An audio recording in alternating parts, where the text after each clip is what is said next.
وہ عرش کی بلندیاں ہوں یا فرش کی شانیں ہوں، امتی امتی لب پہ جاری رہا، امتی تیری قسمت پہ لاکھوں سلام۔ ہر وقت حضور نے امت کو یاد فرمایا۔ تقاضا کرتا ہے نبی پاک کا یہ یاد کرنا کہ ہمارے لبوں پر بھی ہر گھڑی درود و سلام جاری رہے، یہ تقاضا ہے۔ پھر من لم یشکر الناس ولم یشکر اللہ، حضور نے فرمایا جس نے لوگوں کا شکریہ ادا نہیں کیا وہ اللہ کا بھی نہیں کر سکتا۔ اگر اللہ کا شکریہ ادا کرنا ہے تو پہلے لوگوں کا شکریہ ادا کرنے کا طریقہ سیکھے، لوگوں کا شکریہ ادا کر سکے گا تو پھر اس کو شکر خداوندی ادا کرنے کا موقع ملے گا۔ اس دھرتی پر ہر بندے پر کسی نہ کسی کا احسان ہوتا ہے، کسی کا بھی نہ ہو تو ماں باپ کا احسان تو ہے جو دنیا میں لانے کا سبب بنے ہیں، ان کا شکریہ ادا کرے۔ دوستو، سب سے زیادہ احسان ہمارے اوپر ہمارے پیارے محبوب علیہ السلام کے ہیں، سب سے زیادہ احسان۔ اور یاد رکھیے گا عقل کے زور پہ دین نہیں ملتا، ورنہ سائنسدان کبھی کافر غیر مسلم نہ ہوتے۔ یہ رسول اللہ کا کرم ہے کہ اللہ نے ہمیں ان کی امت میں پیدا فرمایا ہے، یہ کرم ہے، نبی پاک کا صدقہ ہے۔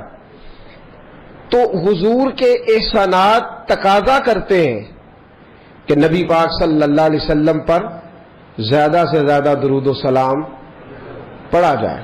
پھر درود و سلام اللہ کی رضا بھی ہے، اللہ چاہتا ہے کہ میرے بندے میرے نبی پر درود پڑھے۔ درود و سلام نبی پاک صلی اللہ تعالی علیہ وآلہ وسلم پر اللہ کی رضا بھی ہے اور خود نبی پاک کی بھی رضا ہے کہ لوگ ان پر درود پڑھیں۔ یہ جو سورہ احزاب کی آیت ہے نا، ان اللہ و ملائکتہ یصلون علی النبی، یہ اس کا شان نزول ذرا دیکھیے گا کیا ہے۔ پہلے تو لوگ مقابلہ کرتے رہے حضور علیہ السلام کے ساتھ، فکری مقابلہ جاری رہا، فکری۔ وہ کہتے تھے نہیں، ایک خدا کیسے نظام چلا سکتا ہے، معاذ اللہ، ممکن ہی نہیں، زیادہ لوگوں کی ضرورت ہے، بت یہ وہ باتیں ہوتی تھی۔ پھر جب فکری اور علمی جگہ پہ ناکام ہو گئے تو پھر انہوں نے تلوار کی جنگ لڑنی شروع کر دی، بدر میں تلواریں لے کے آ گئے، احد میں تلواریں لے کے آ گئے۔ جب وہاں بھی ناکام ہوئے تو شخصی اعتراض، جب کوئی بندہ کسی شخص کی قوت کا، طاقت کا، علم کا جواب نہیں نہ دے سکتا، پھر وہ شخصی اعتراض کرتا ہے تو انجدہ ہے تو بندہ ہی نہیں ٹھیک۔ اب یہ کیا ہے؟ شخصی اعتراض وہ لوگ کرتے ہیں جو بڑے نچلے طبقے کے لوگ ہوتے ہیں، چھوٹے ذہن کے لوگ، کسی کی ذات پر اعتراض کرنا، اس کی شخصیت کو مورد الزام ٹھہرانا، یہ چھوٹے لوگوں کی بات ہے، چھوٹے لوگوں۔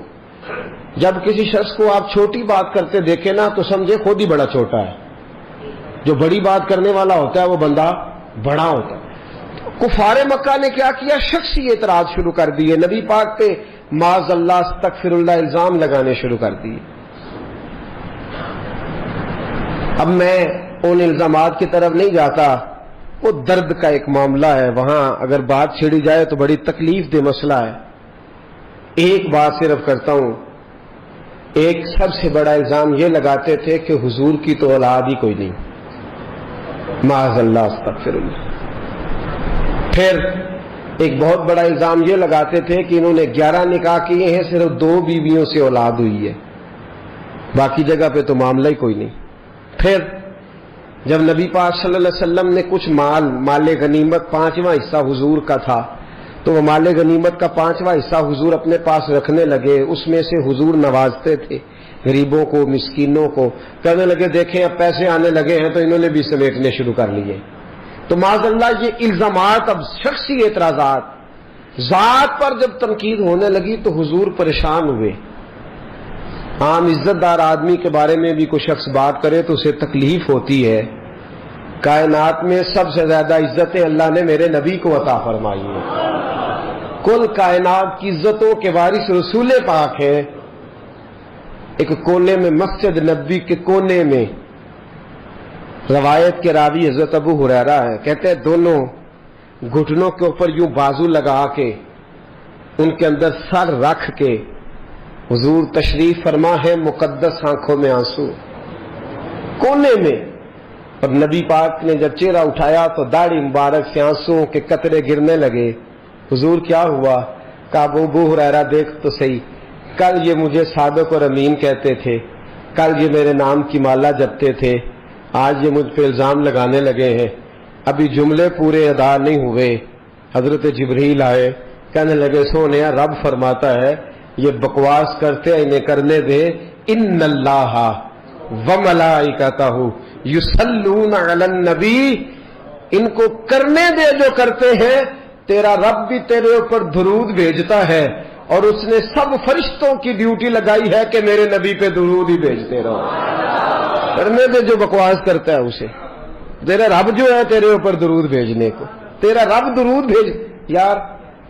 اچھا ایک ہوتی ہے اللہ کا حکم، ایک ہوتا ہے اللہ کی سنت۔ حکم اللہ کے بدل جاتے ہیں، سنتیں نہیں بدلتی۔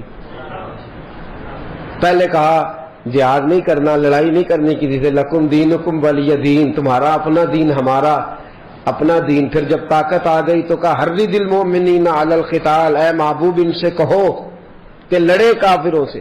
اب تک حکم بدلتے رہے احکامات، 50 نمازیں دے کے رب نے 5 کر دی، حکم تو بدلے پر اللہ کے طریقے کبھی بدلے۔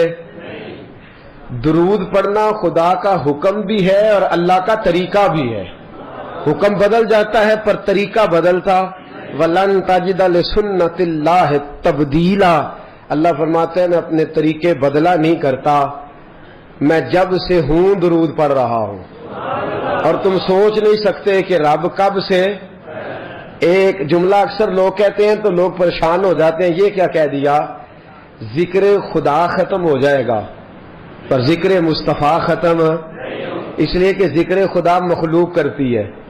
کل من علیہ فان ویبقی وجہ ربک ذو الجلال والاکرام، مخلوق فنا ہوئی تو ذکر ختم، لیکن میرے مصطفیٰ کا اس لیے ختم نہیں ہو سکتا کہ اللہ ذکر کر رہا ہے، اللہ محبوب پہ درود بھیج رہا ہے، اور کب سے بھیج رہا ہے کسی کو پتا؟ کب تک بھیجے گا؟ وہ کہتا ہے وَلَن تَجِدَ لِسُنَّتِ اللَّهِ تَبْدِيلًا، میرے طریقے بدلتے بھیجتا ہی رہوں گا۔ وَمَلَائِکَتُهُ، اور فرشتے بھی بھیجتے کس پہ ہیں؟ علی الرسول نہیں، علی المحمد نہیں، علی نبی۔ کیوں بلا صلی اللہ، یہ نبی کیوں کہا؟ رسول بھی تو فرما سکتا ہے نا، توجہ ہے آپ کی؟